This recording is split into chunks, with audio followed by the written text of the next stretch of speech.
Good noontime, everybody. It's LALATE. The President of the United States is about to go live to talk about your fourth stimulus package. And let's cut in to that live video happening right now from the White House. The President is about to address the American people. Around the edges.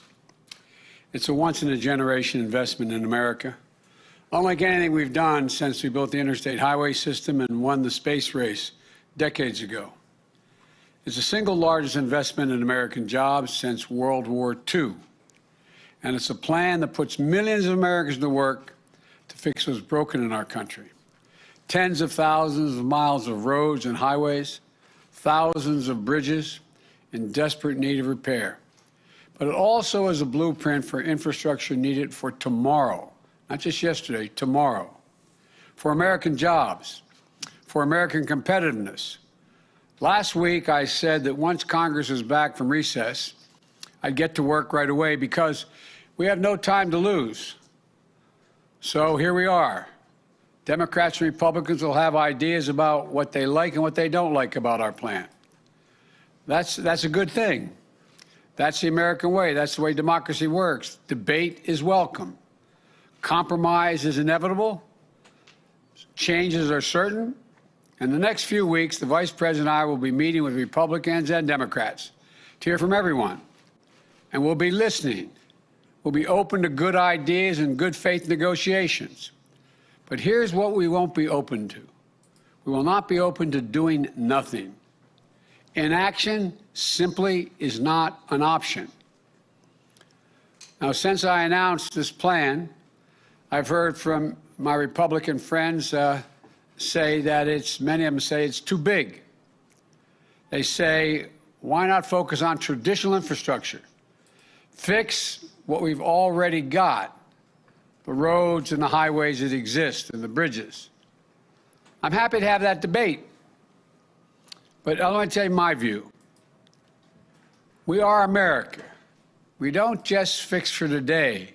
We build for tomorrow. 200 years ago, You're watching a live broadcast of Noontime LALATE. This is the President of the United States addressing the American people live right now, just at 11 o'clock a.m. on the West Coast, just after about 1 o'clock on the East Coast. This is a live broadcast from the White House. Across state lines.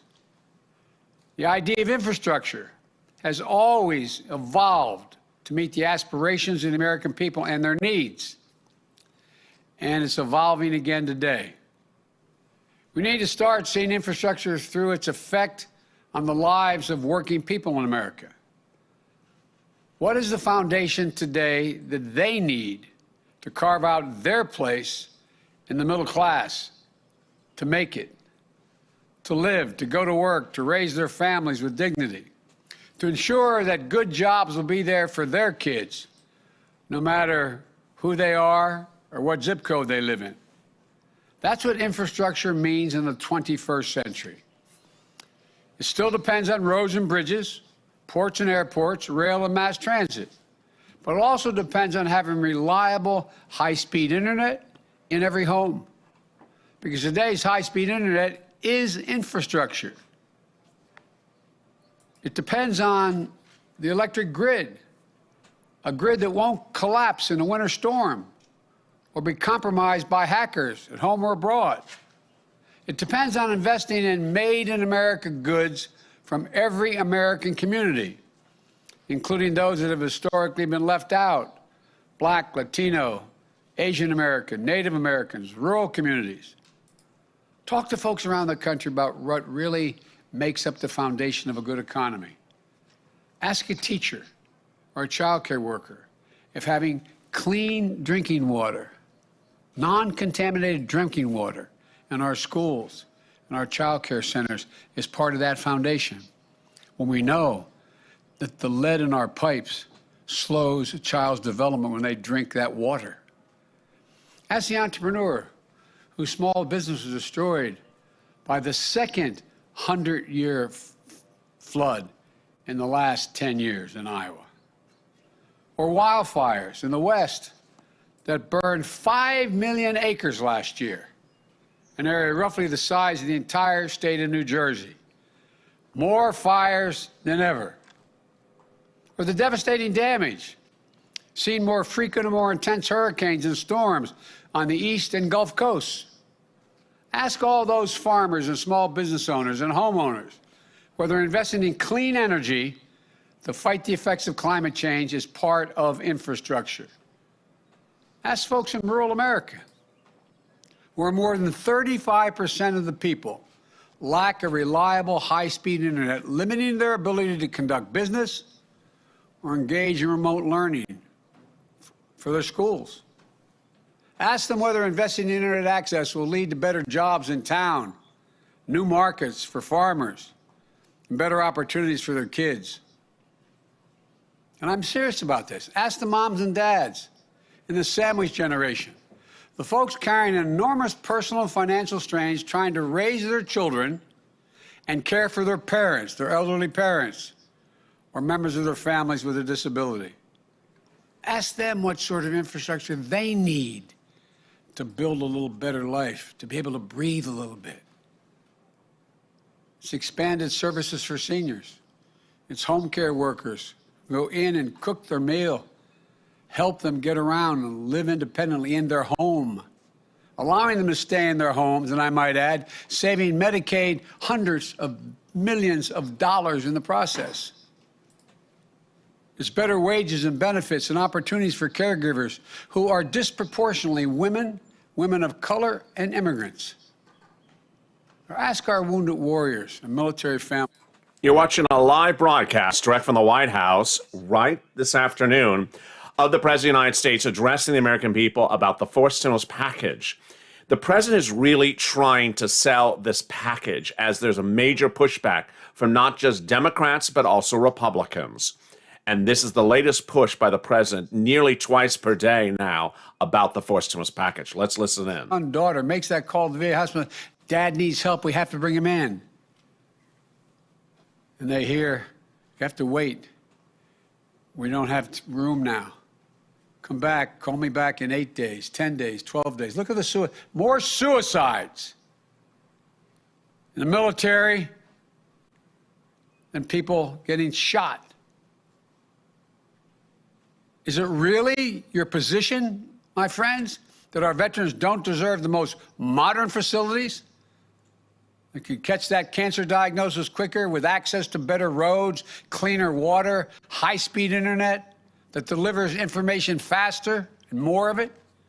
Above all, infrastructure is about meeting the needs of a nation and putting Americans to work and being able to do and get paid for having good jobs. Plumbers and pipe fitters, replacing those literally thousands of miles of dangerous lead pipes. They're still out there. Everybody remembers what happened in Flint. There's hundreds of Flints all across America. How many of you know when you send your child to school, the fountain they're drinking out of is not fed by a lead pipe? How many of you know the school your child is in still has asbestos in the walls and lacks the ventilation? Is that not infrastructure? Line workers and electricians. What the president's addressing the American people about right now, fourth stimulus package, is to address what really is infrastructure. It's not particularly clear why he has to go down this path to address what particularly is infrastructure. If you remember in 2020, the stimulus package from Nancy Pelosi, the HEROES Act, which would have paid you a fortune of money that ultimately didn't pass, had a lot of stuff in there that wasn't stimulus. And ultimately, people did accept the fact that there was items in there that wasn't stimulus because the items that were stimulus in there were really quite wonderful. Here, the president is really pushing back upon the narrative that his infrastructure bill, which he now calls the Jobs Plan, but previously was called the Recovery Act, is not enough infrastructure unto itself. Let's listen in. This week, this is a blue-collar blueprint for increasing opportunity for the American people. It also includes the biggest investment in non-defense research and development on record. I promise you, it's not part of my speech, but I promise you, you're all going to be reporting over the next 6 to 8 months how China and the rest of the world is racing ahead of us in the investments they have in the future. attempting to own the future, the technology, quantum computing, investing significant amounts of money in dealing with cancer and Alzheimer's. That's the infrastructure of a nation. There's a new book out about how we've fallen behind. America is no longer the leader of the world because we're not investing. Everyone, welcome Christina to the family. Welcome for coming to Purple Hawk, Christina. In infrastructure. Now it's about 0.7%. When we were investing it, we were the leader in the world. I don't know why we don't get this. One of a few major economies in the world whose public investment in research and development has declined as a percentage of GDP in the last 25 years. Declined. The United States of America, that led the world.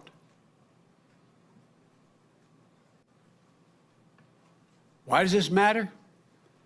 Investing in research and development helped lead to lithium batteries, LED technology, the internet itself. It helped lead to vaccine breakthroughs that are helping us beat COVID-19, to the Human Genome Project, which has led to breakthroughs in how we understand and fight cancer and other diseases. Government, meaning the taxpayers, funded this research. Government. When we stop investing in research, we stop investing in the jobs of the future, and we give up leading the world. When we do invest in research, what we're really doing is raising the bar on what we can imagine. Imagine a world where you and your family can travel coast to coast without a single tank of gas, or in a high-speed train close to as fast as you can go across the country in a plane. Imagine your children growing up to work in innovation, good-paying jobs in fields that haven't even been invented yet, like the parents of every computer programmer, every graphic designer, every renewable energy worker once did, imagined. We invest today so that these jobs will be here in America tomorrow. So America can lead the world as is historically done. That's why I brought back scientists into the White House. We need to think. Look, do we think the rest of the world is waiting around? We're not going to make those kind of investments the rest of the world is saying. Take a look.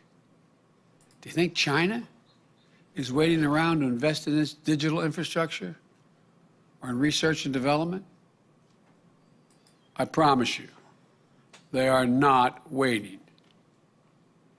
But they're counting on American democracy to be too slow, too limited, and too divided to keep pace. You've heard me say it before. I think this generation can be marked by a competition between democracies and autocracies, because the world is changing so rapidly. The autocrats are betting on democracy not being able to generate the kind of unity needed to make decisions to get in that race. We can't afford to prove them right. We have to show the world. Much more importantly, we have to show ourselves that democracy works, that we can come together on the big things. This is the United States of America, for God's sake. Of course, building the infrastructure of tomorrow requires major investments today. As I said last week, I'm open to ideas about how to pay for this. You're watching a live briefing of the President of the United States addressing the American people about the fourth stimulus package, which could land in the Senate as early as the next few weeks. I'll be going over the details in just a second. There's a live broadcast direct from the White House happening right now. If others have ideas out there on how to pay for this investment without violating that rule, they should come forward. There's all kinds of opportunities. Just list all the tax breaks that I find difficult to explain. Wealthy deductions, $360 billion if you cap them, top rate of 39%, which it used to be for years, all the way to the Bush administration, almost $250 billion, corporate minimum tax, and the fossil fuel giveaways of $40 billion, et cetera. I could go on. But let me tell you what I proposed, how to do it. We're going to raise the corporate tax rate. It was 35% for the longest time, which was too high. Barack and I thought it was too high during our administration. We all agreed 5 years ago that it should come down somewhat. But the previous administration reduced it all the way down to 21%. What I'm proposing is that we meet in the middle, 28%. 28% would still have lower corporate rates than any time between World War II and 2017. It will generate over $1 trillion in taxes over 15 years. New independent study put out last week found that at least 55 of our largest corporations use the various loopholes to pay zero federal income tax in 2020. It's just not fair. It's not fair to the rest of the American taxpayers. We're going to try to put an end to this. Not fleece them, 28%. If you're a mom and dad, a cop, firefighter, police officer, et cetera, you're paying close to that in your income tax. I've also proposed the global minimum tax, which is being proposed around the world, for U.S. corporations at 21%. Let me tell you what that means. It means that companies aren't going to be able to hide their income in places like the Cayman Islands and Bermuda, in tax havens. We're going to also eliminate deductions used by corporations for offshoring jobs and shifting assets overseas. They offshore the jobs, shift the assets overseas, and then don't have to pay taxes on all they make there. And we'll significantly ramp up IRS enforcement against corporations and the super wealthy who either fail to report their income or underreport it. Estimated that would raise tens of billions of dollars.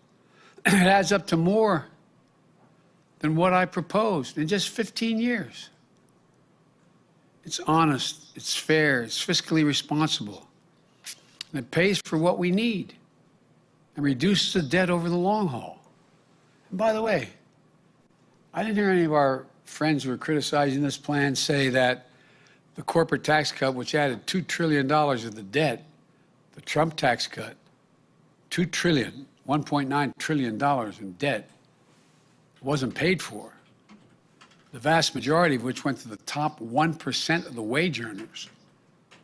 I didn't hear anybody hollering in this recovery, the so-called, before I became president, this K-shaped recovery, where billionaires made $300 billion more during this period.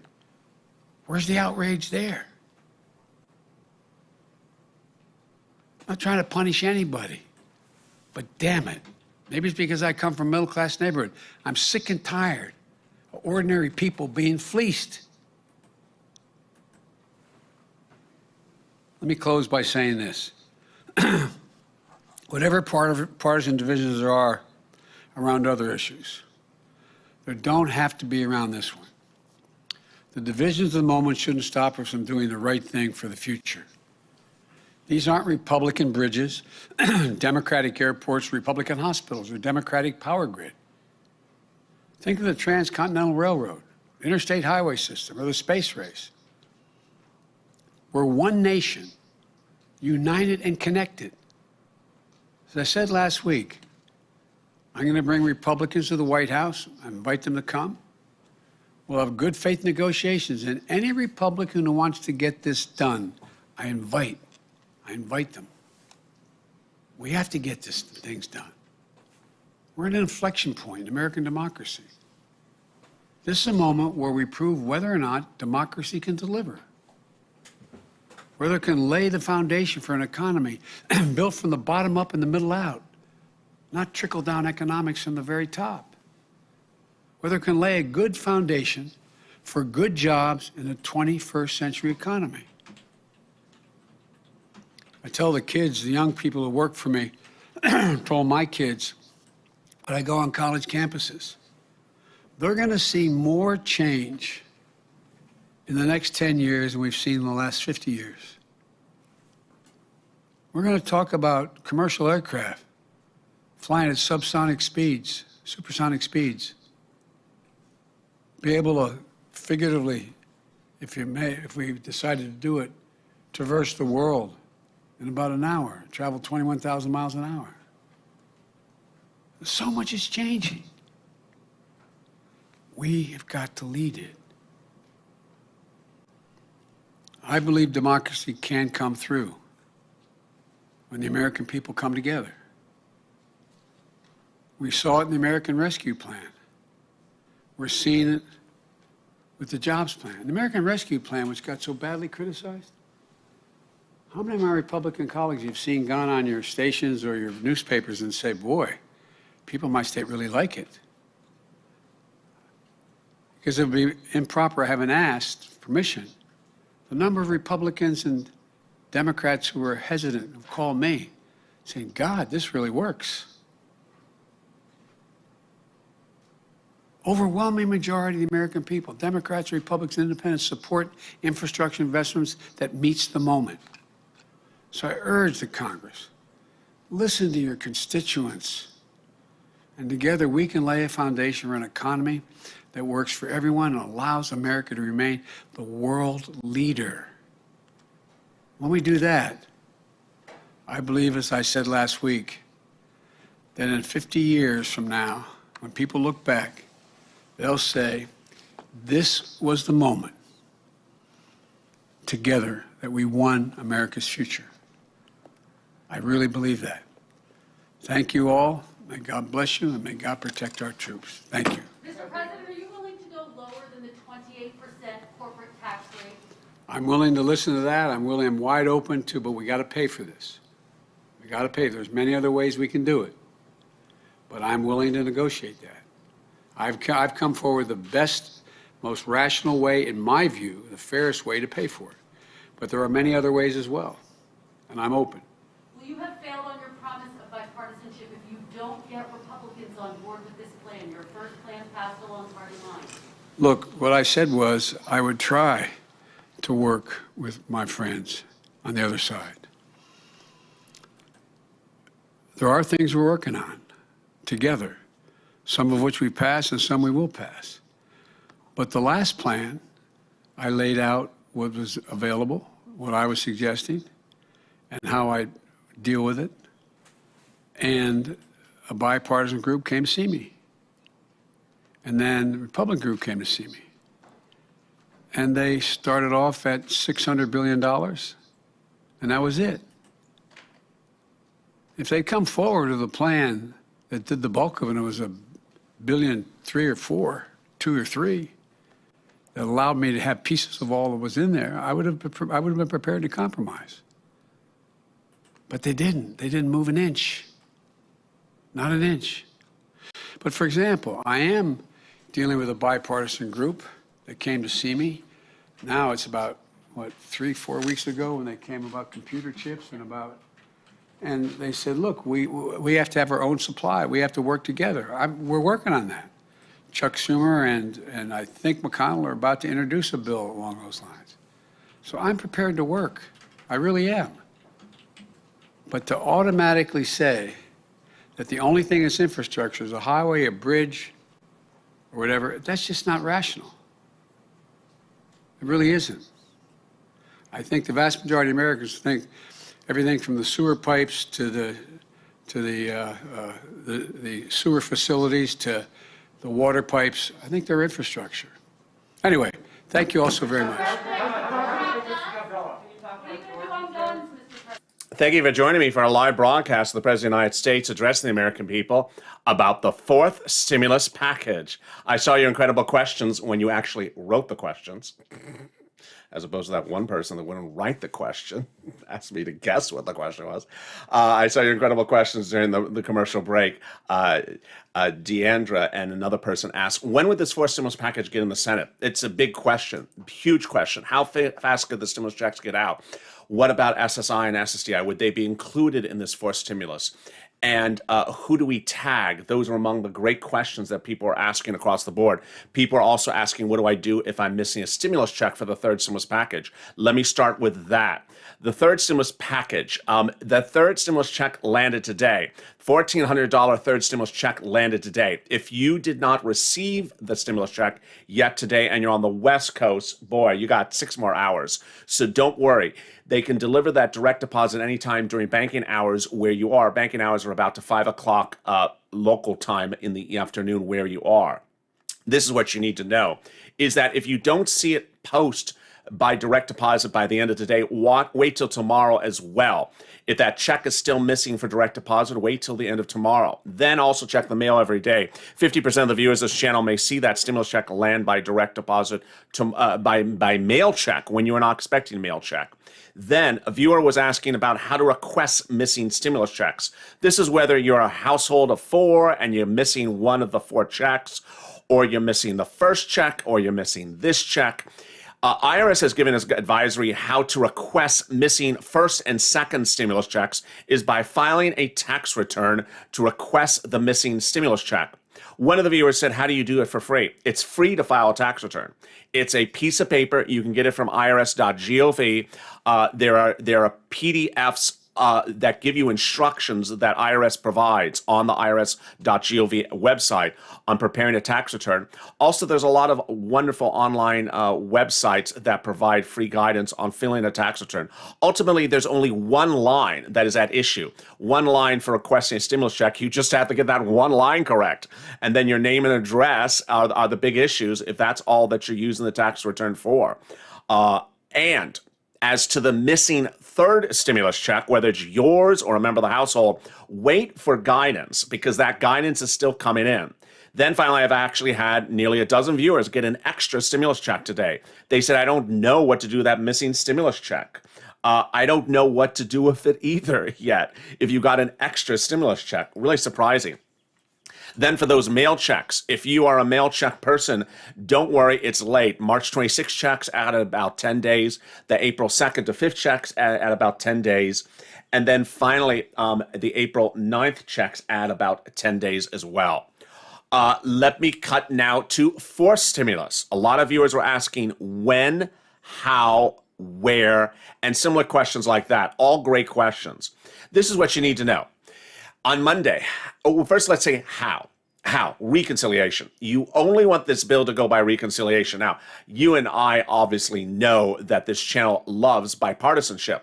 This bill, you don't want it to go by bipartisanship because no Republican wants to give you a penny of a stimulus check, let alone a multiple stimulus checks, a stimulus check every year, every month. So you don't want this bill to go by reconciliation. Second on the how is the manner. You want it to go by reconciliation as soon as possible. This tees up the when. You want this bill to go out soon. Why? For a few reasons. Number one, every month there's a stimulus check. That's obvious. Number two, the economy is booming. The economy is booming. And those Democrats that want to give you multiple stimulus checks may get cold feet if the jobs that are missing now, 8 million of them, are restored in 4 months. You don't want the bill to land to them in 6 months or 7 months. You want the bill to land to them in 3 months or 2 months so they get the bill out the door before the jobs are restored. Here's what's important to understand is the president is not an economist. He doesn't know how fast this economy is going to rebound. And a new report out from Jamie Dimon, head of Morgan Stanley, head of JP Morgan today, said that this economy is on fire.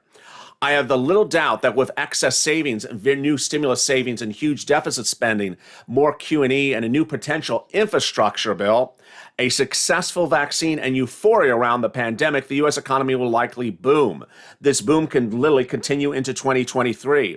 And if you look at the boom, it's indicated in the FANG stock rally today. Facebook, Amazon, Apple, Netflix, and Google have done well all throughout the week. At issue is when, and the when is the big one for a lot of reasons. You want the stimulus to land in the Senate when the economy is not rebounded. You don't want it back there when the economy is back to normal. 4 reference points. As an example, in California, Gavin Newsom yesterday announced the entire state of California will reopen 100%. No lockdowns, no restrictions, nothing in the month of June. Well, do you want a bill in the Senate in August? Imagine one of the largest economies in the country, California, is reopened in June. Imagine how many jobs are going to be restored in the month of June. You want the bill in the Senate as soon as possible. If the bill lands in the Senate in June and it went to law in June and the checks went out in July, then you would see a stimulus check every month of $2,000 or $1,400, example. That would provide you an enormous amount of money. And there you go. As someone just said, let's push it. Lynn Glenn, Purple Power. Let's do our job and push, push, push and get it out the door. Absolutely. Here is what you need to know is that the sooner they have the bill, the sooner it goes out the door. Who is qualified for those stimulus checks? The income qualification is the same as the third one. The income qualification is the same for the third one. The stimulus check will go to individuals, married couple, go for children and adult. And ultimately, the only 2 numbers we don't know so far are the following: the amount of the monthly check and also for the number of months that the stimulus check would go out. Those are the 2 issues that we don't know across the board. And ultimately, insiders believe that they're going to push for $1,400 or $2,000. Family of 4, $2,000, that's $8,000. That's where we are. And across the board, if you look at the map, I want you to understand where money's flowing and where money's not flowing. In the month of April, you're getting this third stimulus check today. Then the other money that's available for you now is the other items of third stimulus, which I'm going to fight for you to get over the next few days. It's for rent, utilities, food, and internet. I'll be here to answer your questions. Jamie has dropped a few times that she wants a question answered, but has never given me the question. So if you can kindly give me the question, Jamie, I'd answer it right on air. Next, for stimulus, you see the gap between April and June or July. There's a big gap between April and July. So it's important that you get that third stimulus money as soon as possible. But here's what you need to know, is that during the press conference, the president had a few comments, and I have something to explain about each of his comments. First, the president started by talking about what is infrastructure and what is not infrastructure. I don't think the president should spend too much time trying to pitch the American people on what is and what isn't infrastructure. We all know what is infrastructure. What he's trying to dance around with is the issue of climate. Climate's not infrastructure. No one's going to believe it's infrastructure. It's climate. And if it's climate, admit that it's climate. Just say it's climate. I want to do climate. This sort of dancing around and calling climate infrastructure, no one buys it. Either own it and try to say I'm doing climate also, or move away from it. Next, the corporate tax rate. The corporate tax rate, his messaging on this has been contradictory every single day this week, and he really needs to choose a position. His position has been, we want to raise the corporate tax rate higher, but not too high. And then he says we want to raise the international tax rate and bring it down and raise it higher than what it is. And then he says that we want to ensure that businesses don't move overseas. Here's the message. Choose one item at issue, which is the corporate tax rate, and say why you're trying to fix the corporate tax rate. No one in their right mind who has a business is going to buy anyone comparing the corporate tax rate now in 2021 to World War II. For the second time in 24 hours, the administration has compared the corporate tax rate to what was going on in World War II. This is not World War II. Talk about the Bush administration, Bush Jr., Obama, Trump now. Don't talk about 65 years ago, 75 years ago, 100 years ago. 2 days ago, the press secretary brought out a chart from the 1920s. What are we doing here? Talk about what we're dealing with in the last 30 years or 20 years, not 100 years back. Then he talked about choosing a number. He said we chose 28% because it's in between, and that Barack and him thought that during his administration, the rate was too high. That's actually quite great. I mean, why are we dwelling on the subject? Yesterday, Joe Manchin went over the detail of this, and he said, Joe Manchin says 33 was too high, as the president said today. Then Joe Manchin also said that 21, where we are now, is too low. The president said, I have to choose a number. Well, Manchin said 25. Why not choose 25 and make it a day? Why are we dwelling on this? And finally, the corporate tax rate. He's talking about making foreign countries raise their corporate tax rate so you don't move operations overseas. This is a bill that needs to go to the Senate. We don't need to be talking about what other countries are doing. Ultimately, you can install tax code rules that prevent corporations from moving operations offshore, so like Cayman Islands, as he spoke about. But what's important to understand is we need this bill to land as quickly as possible. And there we go across the board. It's important to understand that we need the stimulus package to land as quickly as possible. With that, there's so much to know, and across the board, it's important to understand that forced stimulus needs to land in the Senate as soon as possible. Forced stimulus is really a big-time crunch issue. The president and his press secretary said it's not, but it really is. In light of the economy rebounding, in light of the economy growing, the question is, as soon as the economy rebounds, how fast will stimulus be gotten and go out the door? As with that, I'll be coming back with you in about 3 or 4 minutes. I'll be jumping in the live chat. I'll be answering your questions as more in that interactive video coming up right after this one. And thank you for joining me on Noontime LALATE. If you've not subscribed, make sure you subscribe. Also, like this video. Thank you for joining me. You've been watching a live broadcast of the President of the United States briefing the American people on the forced stimulus package. This is not the first, but the third video from the White House today. First, the Commerce Secretary went live, then the Press Secretary went live, and now the President went live. 3 videos in just 2 hours about the forced stimulus package. And away we go. Stay informed, stay focused, keep on smiling, and stay with LA for more.